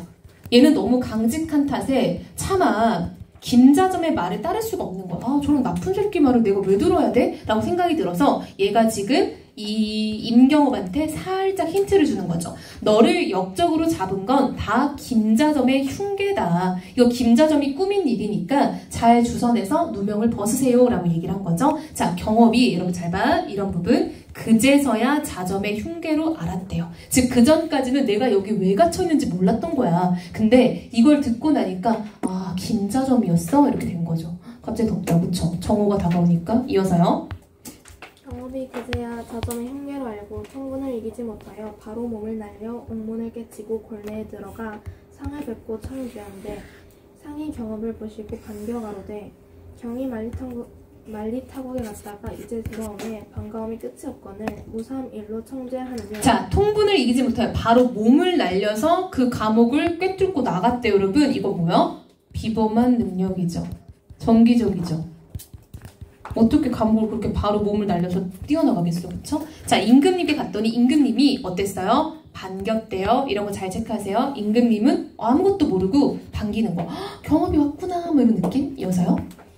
경업이 돈수사제왈 신이 무인년에 북경에 잡혀가다가 중간에 도망한 쟤는 만사 무석이오나 대명과 함께 호황을 베어 병장형 용수를 갖고 세자와 대군을 모셔오고자 하였더니 간인에게 속아 북경에 잡혀갔다가 천행으로 살아 돌아왔더니 의주에서 잡혀 아무 영고인 줄 알지 못하였고 오늘의 당하와 천원을 배우니 이제 죽어도 한이 없사옵니다. 자, 여러분 임경업의 지금 말이죠. 임경업의 대화에서 그간에 있었던 과거의 일들이 요약적으로 제시되고 있죠.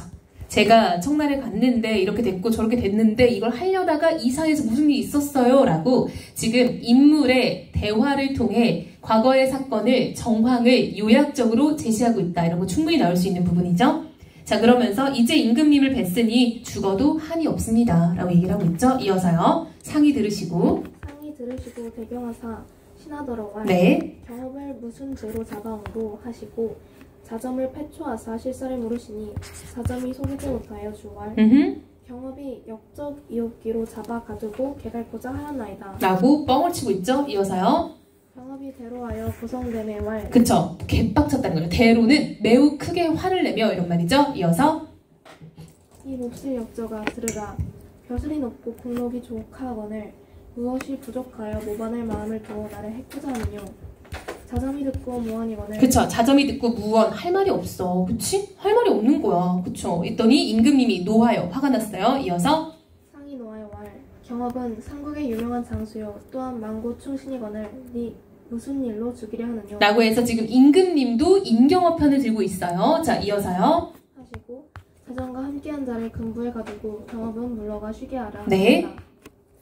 경업이 사는하고 퇴거할세 자점은 골문 밖에 나와 신복 수십 명을 매복하였다가 경업이 나옴을 보고 불시에 달려들어 난타하니 경업이 아무리 욕망한데 손에 촌철이 없는지라 여러 번 맞아 중상함에 자점이 용사들을 분부하여 경업을 옥에 가두고 금부로 가니라. 자, 여러분 그래서 지금 임금님 앞에서는 자점이 한마디도 말도 못하고 둘 다 풀려났어요. 근데 딱 풀려서 궁궐 밖을 나오는 순간 김자점이 습격한 거죠. 그래서 김자점이 지금 갑자기 임경업을 습격을 했어요.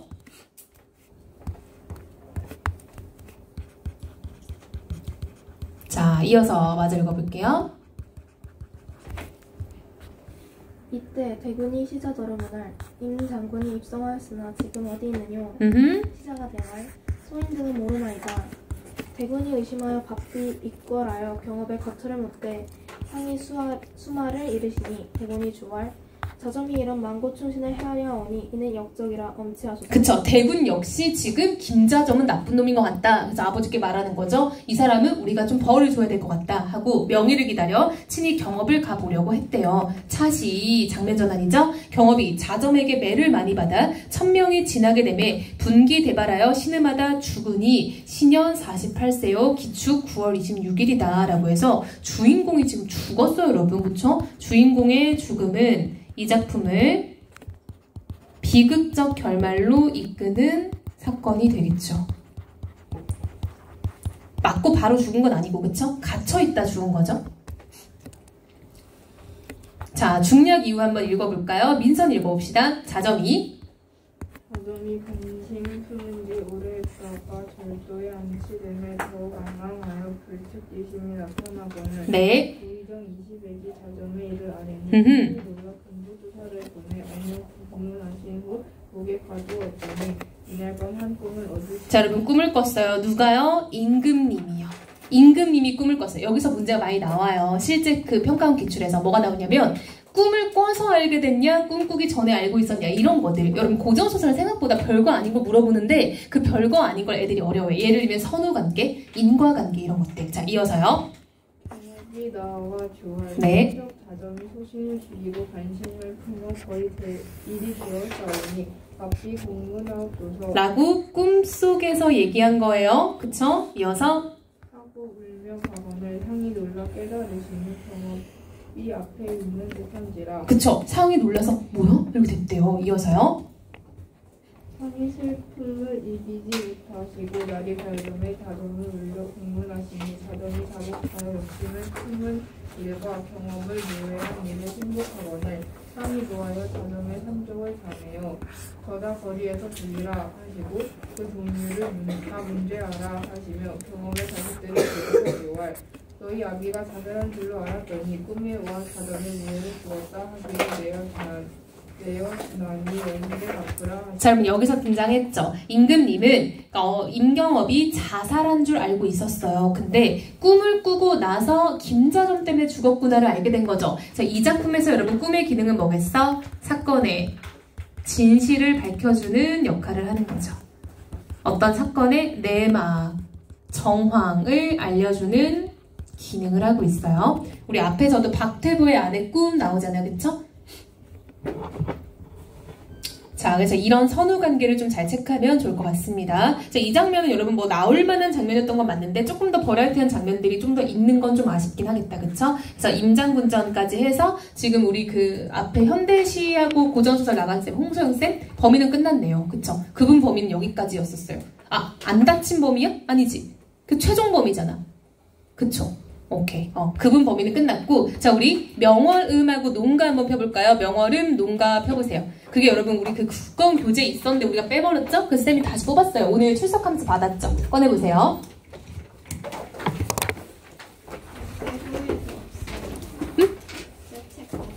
응? 거기 있어요. 오늘 준 거에.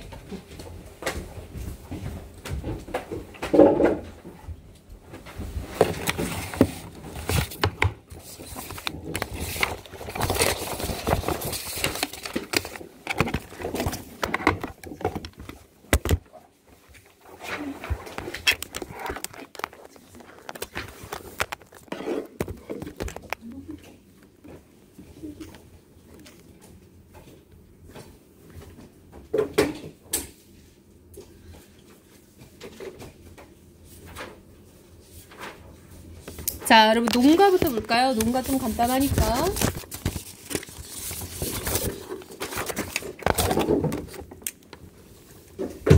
자, 봅시다. 농가.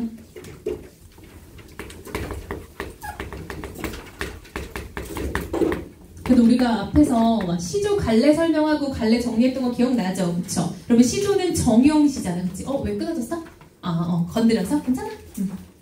자, 여러분 시조는 정형시죠. 무슨 특징이 있어? 어떻게 형식이 정해져 있어?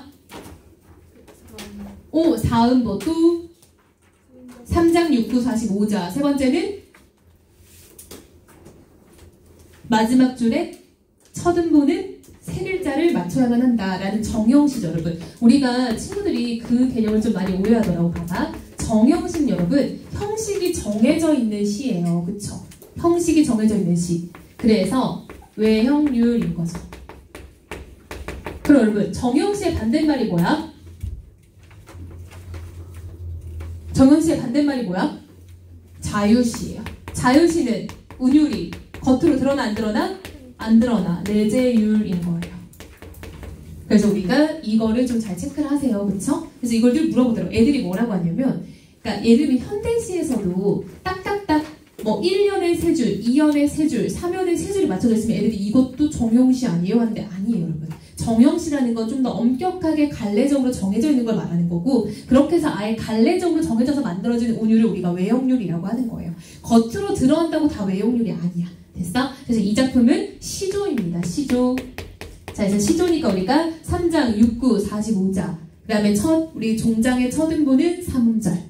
4음보, 3, 4조, 4, 4조. 이런 건 그냥 당연하게 깔고 가야겠죠? 근데 그 중에서도 이 작품이 연시조예요. 연시조. 그래서 원래는 9수짜리 연시조인데 일부가 출제가 지금 되어 있는 거예요. 그래서 여러분 농가의 농이 뭐겠어? 농산일을 얘기하는 거예요. 그쵸? 그래서 이 작품이 가장 특이한 건 뭐냐면 양반의 입장에서 농업에 대해서 이야기하는 부분, 이런 부분들은 좀 특이하다라는 거야. 원래 농사는 양반의 일이 아니잖아, 그치? 근데 이 작품은 양반이 그런 것들을 되게 세세하게 관찰하고 해야 할 것들에 대해서 얘기를 좀 하고 있다라는 점에서 좀 특이할 것 같아요. 그래서 우리가 이 작품을 보면은 함께 봐야 될 작품이 농가 원령가라고 있어요. 이 농가 원령가가 올해 수능 특강에 있거든? 그래서 아마 이 정도는 우리가 봐놔야 되지 않을까, 그쵸? 농가에다 가, 농가 원령가에 나 해서 딱 찍어서 문제 내기가 너무 좋죠? 이 정도 우리가 나중에 한번 봐야 될 것 같아요. 농가 원령가. 자, 우리 한번 읽고 정리해 볼 건데요. 자, 1수, 7수, 8수 이렇게 나와 있죠. 자, 우리가 1수부터 6수까지는 그냥 뭐 농사의 얘기를 하고요. 7수부터 9수까지 약간 수학과 관련된 얘기를 하고 이래요. 그래서 그런 것도 좀 나눠져 있는데 우리가 너무 일부를 보니까 사실 그런 게 뭐 전체적으로 드러나 있지 않다라는 건 좀 특징이겠다. 그렇죠? 그럼 한번 읽어볼까요? 자, 1수 읽어봅시다. 민선이. 서간에 묵을 뼈 비추고 구름은 내름하게 된다. 연디 묵은 풀 미같이 엮어졌던 고 부어라 팔을 잡아버리니 되는 대로 매리. 자, 여러분 서산의 도들볕을 비추고 여러분 지금 이제 막 해가 뜨고 있어. 시간적 배경은 언제야? 아침이에요. 그쵸? 구름은 느슨하게 내린다. 즉 구름은 낮게 이렇게 지나가는 거. 뭔가 좀 평화로운 장면이 좀 느껴지죠? 자, 이어서 비 온 뒤 묵은 풀이 네 밭에 우거졌던 거. 여러분 비가 와서 풀이 많이 자라면 뭐 해줘야 돼? 잘라줘야 돼. 그쵸? 이게 바로 뭐야? 농촌의 일에 대한 얘기를 하고 있는 거죠. 농촌의 일. 두어라. 차례를 정한 일이니 매는 대로 매리라 라고 해서 우리가 이전에 서로서로 도와가면서 이렇게 농산일 지었던 거 알죠? 저 상부상조처럼 우리가 차례가 정해서 오늘은 이 집, 내일은 저 집, 또 다음 날은 이 집 이렇게 해서 다 차례차례 하면 된다라고 지금 보여주는 거예요. 자, 7수 한번 읽어볼까요? 신 읽어봅시다. 연애는 세 달에 네 달에요. 이른 벼의 패는 뭐가 불난가. 5월이 언제 가고 7월이 반이로다. 아마도 하느님 너희 섬길째 날 위해 섬기셨다. 자, 여러분 면화는 세 달에 네 달에, 즉 한마디로 세 바가지 네 바가지 이런 풍요로움을 표현하는 거야. 풍요로움. 자, 벼의 패는 이삭이에요. 이게 곱다라는 거는 이제 그냥 자기가 곱구나라고 깨달은 걸 얘기를 하는 거야. 5, 6월이 언제 가고 7월이 반이나 됐대요. 즉 7월 중순쯤 된 거죠. 근데 여러분 이 당시에는 음력을 썼잖아. 그러니까 음력 7월 중순이면 거의 8월 이제 말로 향하고 있는 거야. 그러니까 거의 초가을인 거예요. 초가을. 그쵸? 그래서 이제 위에서 벼 얘기하는 것도 초가을이 되면서 이제 이삭이 영글어가는 그런 거를 말을 하는 거야. 그래서 지금 우리가 칠수에서 볼 수 있는 건 약간 풍요로운 느낌들이 대부분이다라고 보면 돼요. 아마도 하나님이 너희를 섬길 때, 여러분 너희가 누구 말하는 걸까 여기서? 면화랑 벼 말하는 거야. 삼기단이 여러분 무슨 뜻인지 알죠? 삼기다 뭐야? 삼기다는 생기다, 태어나다, 만들어지다 이런 뜻이에요. 그래서 하나님이 면화와 벼를 만들 때 나를 위해 만든 것 같다라고 해서 좋지, 그쵸? 즉, 그러니까 풍요로우니까 기분이 좋은 거야. 이 모든 거 다 하나님이 나한테 주신 선물 같다, 막 이런 느낌인 거죠, 그쵸? 자, 8수 읽어볼게요. 아이는 낚싯줄 가고 집사람은 저리 채친다. 새를 비빌 때에 새끼를 불러서려 아마도 밥 그리고 점심 잡을 때 흥에 겨워 하노라. 자, 아이는 낚시질 가고 집사람은 저리채라는 게 약간 나물 종류예요. 나물을 친다라는 게 나물을 묻힌다는 거야. 그럼 이거 봐봐. 이거는 가족들의 할 일을 지금 하나씩 얘기를 하고 있는 거죠. 그래서 가족들의 행동을 묘사 적어볼까? 가족들의 행동 묘사. 그럼 정찰이 왔다 일어나봐. 자, 가족들의 행동 묘사인 거죠. 아이는 낚시를 가고 아내는 막 나물 묻혀요. 자, 새밥을 익을 때 새술을 걸러서 밥 들이고 잔 잡을 때 흥겹다라고 해서 지금 마지막 부분은 흥겨움을 지금 표현하고 있죠. 그래서 여러분 일수에서는 좀 더 우리가 서로서로 도와서 일을 하자 느낌이었고, 그 다음 7수에서는 풍요로운 초가을의 느낌이었고, 지금 8수에서는 내가 흥겨움을 느끼고 있다. 이게 지금 포인트인 거죠. 됐어? 그래서 많이 어렵지는 않아요. 자, 그 다음 명월음 봅시다. 자, 명월음 와보세요. 자, 명월음은 조금 길죠, 여러분? 얘는 가사예요, 가사. 왜 꺼졌지? 자, 여러분, 명월음은 가사예요, 가사. 자, 가사 중에서도 이 작품은 연군 가사예요. 연군 가사. 여러분, 연군이 뭐야? 군은 무슨 군자? 그쵸. 임금 군자죠. 연은 뭐야? 사랑한다. 그쵸. 임금을 사랑하는 마음을 담은 가사 작품이에요. 사실 우리가 시험범에서 다 빠진 슬픈 그런 과거가 있지만 가사 작품 되게 많이 배웠었죠. 그래서 시조하고 가사는 좀 특징적인 게 많이 비슷하잖아요. 그쵸. 뭐 3, 4조, 4, 4조 주로 쓰는 거나 사음보인 거나. 그쵸. 그래서 이 작품은 임금을 사랑하는 마음을 담은 가사다라는 거 우리가 염두에 두고 읽으면서 한번 좀 해석해보면 되겠죠. 자, 한 줄 읽으면 쌤이 한 줄 해석을 해줄게요. 자, 시은이가 읽어봅시다. 찬바람에 찬바람에 눈이 왔나 소리가. 자, 여러분, 하룻밤에 찬바람에 눈이 왔나 서리가 왔나. 우리가 보통 문학작품에서 뭔가 춥다라고 표현되면 그거 보통 긍정적이야 부정적이야? 부정적이죠. 그쵸? 하룻밤 찬바람에 눈이 왔나 서리가 왔나. 즉 이 상황이 부정적 상황이다 라는 것을 표현하는 거예요. 지금 상황이 안 좋아요. 이어서 어찌하여 온 세상이 백옥경이 되었나. 자, 여러분, 백옥경은 원래 이게 옥황상제가 사는 궁궐이거든요. 그래서 이게 3인국 이런 데도 많이 나와요. 근데 여기서는 그 3인국에서 뜻하는 어떤 신선의 궁궐 이런 느낌보다는 백옥이 무슨 색이야? 그치, 하얀색이잖아. 그래서 즉 여기는 흰색의 그 이미지에 초점을 맞춘 거예요. 즉 눈이 왔잖아 위에서. 그쵸? 눈이 왔기 때문에 백옥경을 떠올린 거지, 이게 막 엄청나게 뭔가 좀 신선적인 세계관, 도교적인 세계관 이걸 드러내는 건 아니었어요. 그쵸? 자, 이어서요. 동창이 다 밝거는 수정염을 걷어두고. 자, 동창이 다 밝아 아침이 됐어. 수정염이라는 거는 구슬로 이루어진 커튼을 말하는 거죠. 그래서 커튼을 걷어놓고 검은고 빗겨 안아 봉황곡을 연주하는. 그쵸. 검은고를 비스듬히 안아서 봉황곡, 어떤 지금 악곡을 하나 내가 연주를 한 거죠. 이어서 소리마다 그윽히 맑아 태공에 들어가. 그쵸. 소리마다 내가 그걸 연주했더니 그게 그윽히 맑아서 먼 하늘에 들어갔대요. 이어서 화사 대수나무 아래 옥토끼도 돌아본다. 자, 이건 나의 어떤 상상 같은 거죠. 즉 내 연주 소리에 달나라에 사는 옥토끼 들어봤죠, 여러분? 그 달나라에는 토끼가 이거 방아 찍고 있다 이런 말 들어봤잖아요. 토끼가 그 연주 소리에 돌아볼 만큼 내 연주가 뭔가 딱 귀에 꽂힐 거다라는 인식을 보여주는 거예요. 자, 이어서요. 유리 후각주를 가득 부었거나. 그쵸, 술이죠.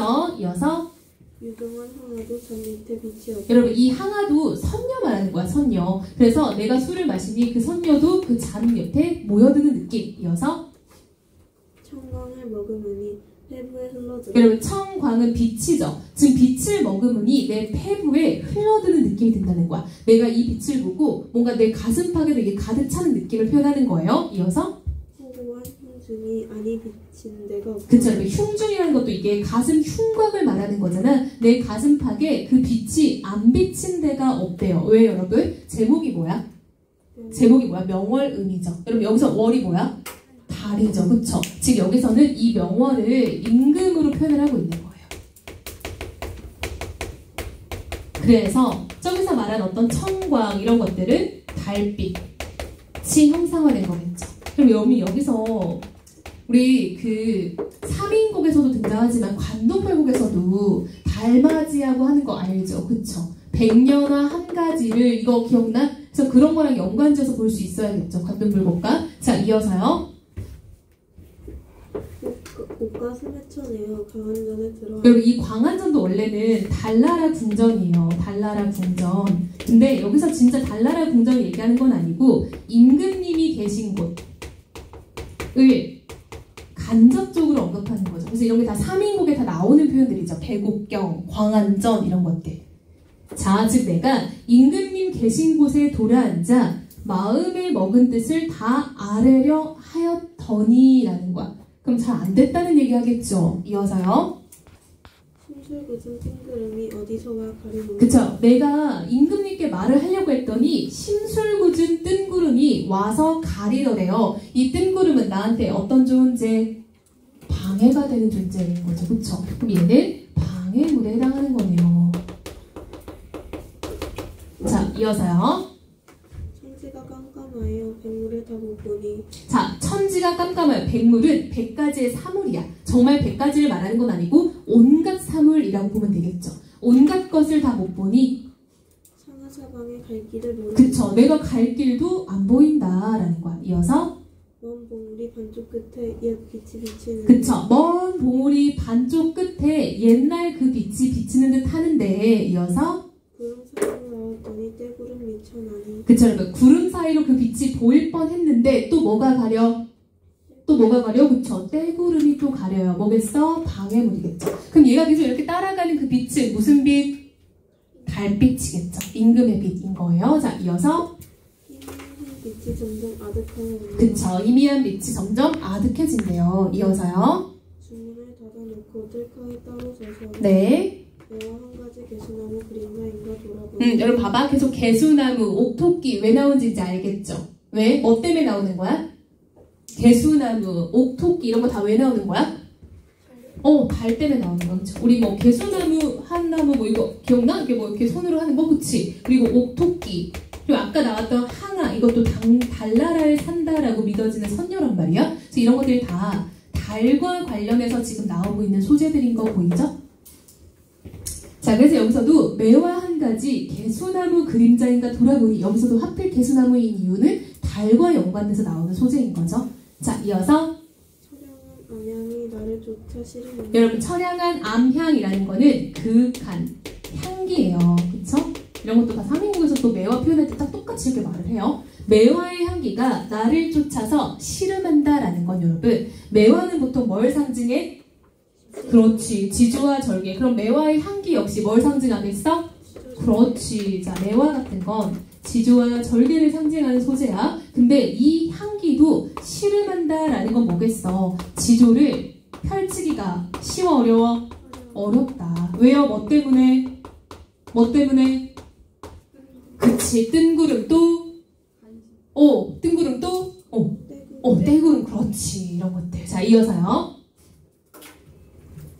성긴 발을 들이우고 동방에 혼자. 여러분 발이라는 것도 약간 그 우리 발 알죠? 그 아까 수정염처럼 그냥 커튼 같은 느낌이라고 보면 돼요. 그것을 들이우고 동방에 혼자 앉아. 즉 이 사람은 혼자 있어요. 뭔가 고독감, 쓸쓸함 이런 게 환기되겠죠. 자, 이어서요. 금작병 닦아내어 벽 위에 걸어두니. 네. 제 몸만 밝히고 난 비출 줄을 모르고. 비단 부채로 긴 바람 붙여내어 이 구름 다 걷고. 자, 여러분 비단 부채로 긴 바람을 붙여내서 이 구름 무슨 구름? 그치. 뜬구름, 빼구름 그 모든 구름들을 다 걷고 싶대요. 왜요? 나를 뭐 하는 존재니까? 방해하는 존재니까 화자의 소망이죠. 엄하고죠. 그쵸? 자, 이어서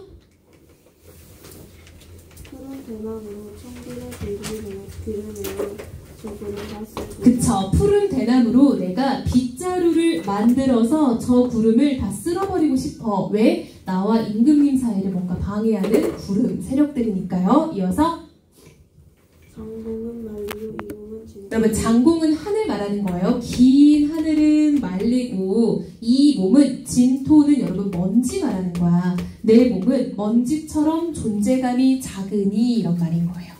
즉 나는 너무 미천하니 이런 말이겠죠?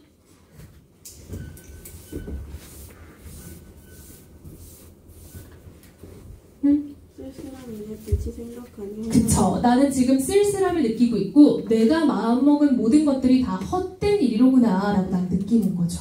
이어서 가뜩이나 시간 많은데 긴 밤은 어떠한가. 네.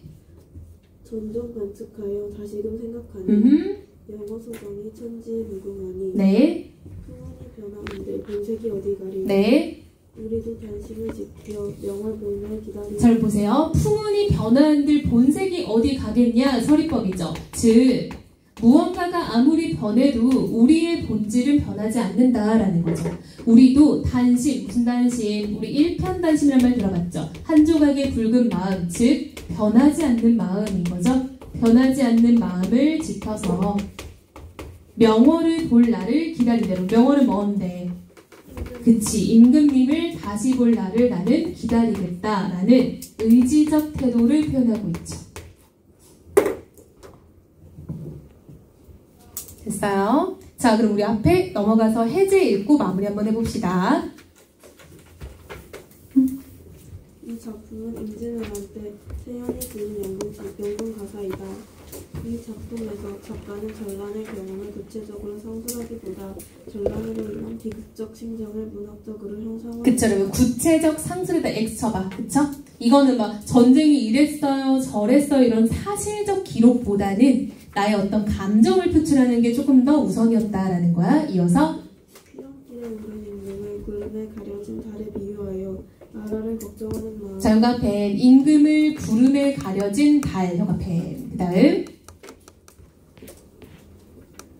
임금을 그리워하는 마음, 임금이 선정을 베풀 수 있기를 바라는 마음 등을 표현할 때. 네. 이 작품에서 화자는 뜬구름과 떼구름으로 인해 희미한 한 줄기 달빛마저 아득해진 상황에서도 관심을 지켜 밝은 달을 볼 수 있는 날을 기다리겠다는 영혼을 토로하고 있다. 여기서 명월은 온 세상을 밝게 비추는 임금을 의미하며. 형광펜. 명월은 온 세상을 밝게 비추는 임금. 뜬구름과 떼구름은 이런 명월, 임금을 가로막는 것으로 전란의 현실 혹은 그거와 관련된 부정적 세력. 그쵸? 작가는 화자의 목소리를 통해 자신의 우국이 뭐야? 나라에 대한 걱정이죠. 우국지정. 연주는 뭐야? 임금님에 대한 사랑인 거죠. 이것을 서정적으로 드러냈다라는 거죠. 됐네요. 자, 그럼 여러분 일단 이번 주는 우리가 또 쌤이 계획한 진도 됐고, 그럼 숙제는 이거 2개. 명월은 농가, 박태보전, 최고운전, 그리고 임장군전, 조웅전 이렇게 6개겠죠. 그쵸? 자, 여러분 조금만 쉬었다가 우리 관동별곡 저번 주에 못 채웠잖아요. 그래서 오늘 그 빈칸 채우면서 관동별곡 한번 싹 정리합시다. 그쵸? 영상 못 본 사람 이번 주도 띠로리 나만